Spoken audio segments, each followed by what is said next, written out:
ายดีข้าพเจ้าชื่อว่าเท้าคำสุริญญาแล้วก็มีลูกอีก2 คนเดี๋ยวนี้พวกเขาอยู่ที่ต้นน้ำมหาลัยสุพรรณวงศ์เนาะมื้อนี้พวกเขามีจุดประสงค์ที่ว่าจะไปให้ท่านผู้ชมไปเบิ่งเกี่ยวกับสถานที่ท่องเที่ยวนี่มีชื่อว่าตาดไทยครัวเนาะพวกเขาจะสามารถไปได้ในใดเดเขาจะสามารถไปโดยรถส่วนตัวก็ได้ไปโดยรถตุ๊กก็ได้หรือว่าจะไปโดยรถดิสานก็ได้เนาะจะห่างจากเดี๋ยวนี้พวกเขาอยู่ที่หน้ามหาลัยตั้งแต่หน้ามหาลัยนี่ไปหาตาดไทยครัวนี่ประมาณ20 ลักเนาะพวกเขาจะพาท่านผู้ชมครับว่าเล็กขึ้นมาดึงมาวันนี้มีคนเลี้ยวขวาเนาะแบบนี้เลี้ยวขวาอยู่เท่านั้นเป็นทัดผู้ซีอยู่เท่านั้นทัดผู้ซีมีรถหลายคันที่ว่ามาทาสิคามน้ำไปทางเสียงแมนแต่ว่าเขื่อนี่ยังบ่ทันมาเถื่อยังไปพ้นแล้วกำลังมาพ้นเดี๋ยวพวกเขาอยู่ที่ท่าเรือนี่เนาะท่าเรือทำโรงพยาบาลไปหาเมืองจอมพลกันเนาะสถานที่ไปแล้วเนาะหลังจากนี้พวกเขาจะจากท่าเรือจอมพลไปหาตัวน่าจะประมาณ10 ลักเดียวที่ฮอดแล้วใกล้จะฮอดแล้วที่มาที่เส้นทางเดียวเนาะมาฮอดที่ประมาณสามแยกจะเลี้ยวขวาไปหาตัดไฟครัวเลี้ยวขวาซ้ายไปเลยไม่ซื่อเลยคุ้มครองสถานที่เราตัดไฟครัวนี่เนาะเที่ยวสถานที่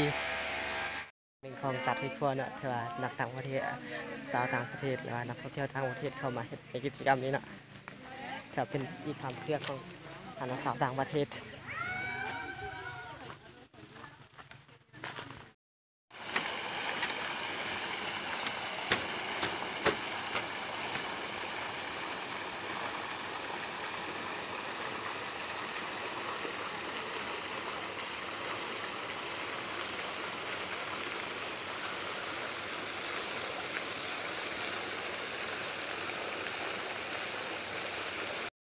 กับผู้จัดการเกี่ยวกับ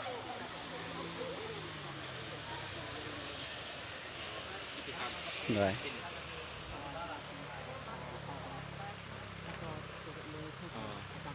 เพราะว่าทุกกิจกรรมเล่นท่องเที่ยวเขาเนี่ยจะมีทั้ง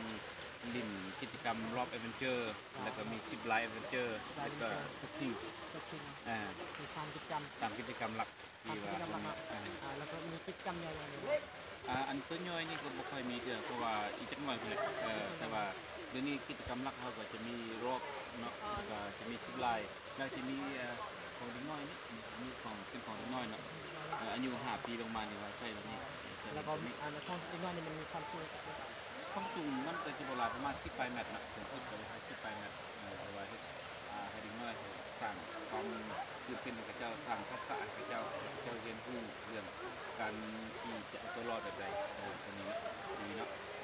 เพราะว่าผู้ใหญ่ที่มันจะมีตัวรอดของดินแล้วของผู้ใหญ่นี่สูงขึ้นอีกประมาณอยู่ที่5 เมตรแต่ว่าส่วนหลายประเทศอยู่ในระหว่าง30 เมตรประมาณเจ้าเข้าใจนะไปลุ่มบุกมี5 อาหารขี่มาเลยเด้อ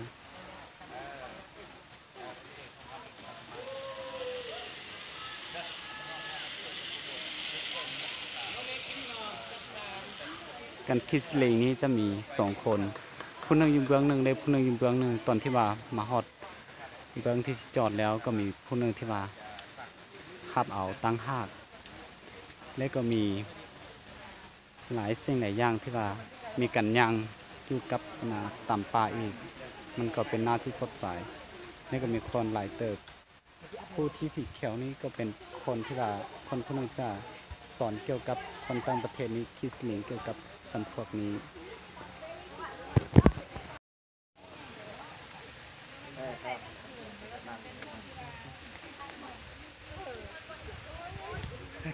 อันนี้เด็กก็ไปเนี่ยเขาก็มัดไปเยอะนี่ก็ห้อยนั่นไว้กันก็เรียบร้อย ความเสี่ยง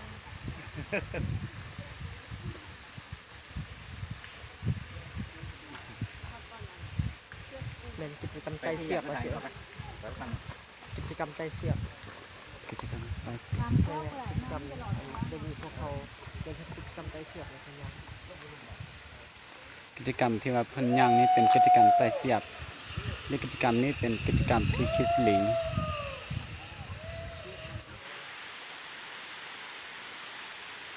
บนที่เป็น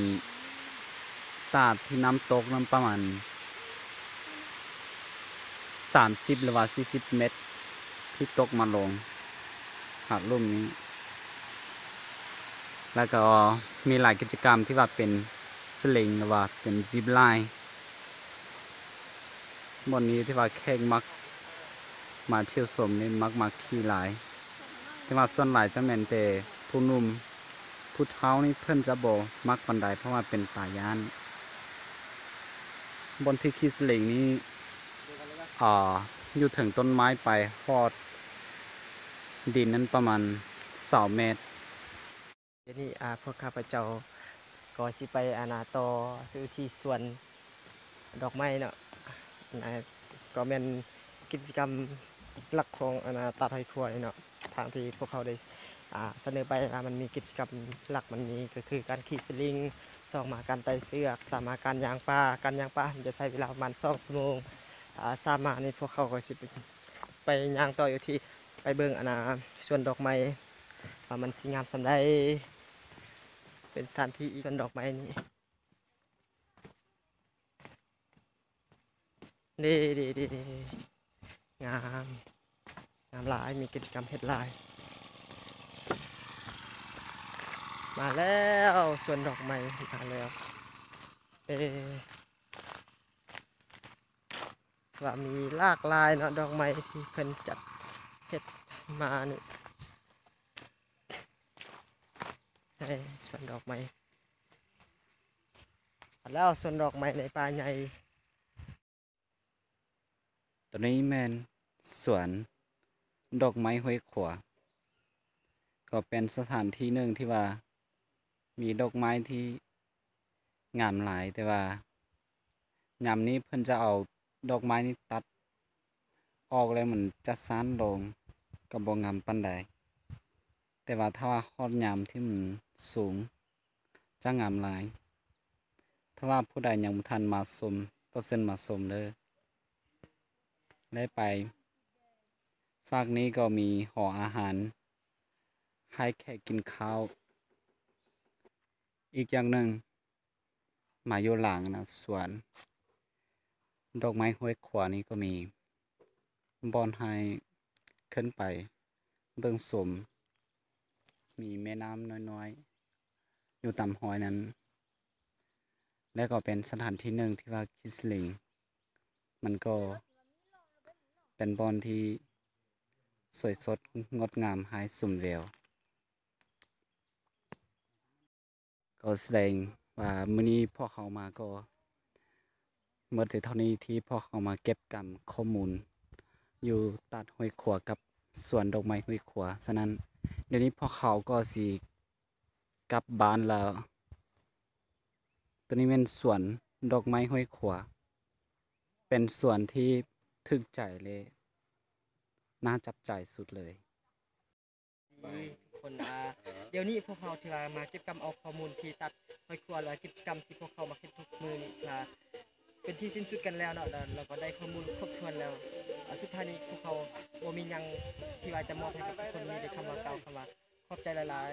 ๆ สายสิว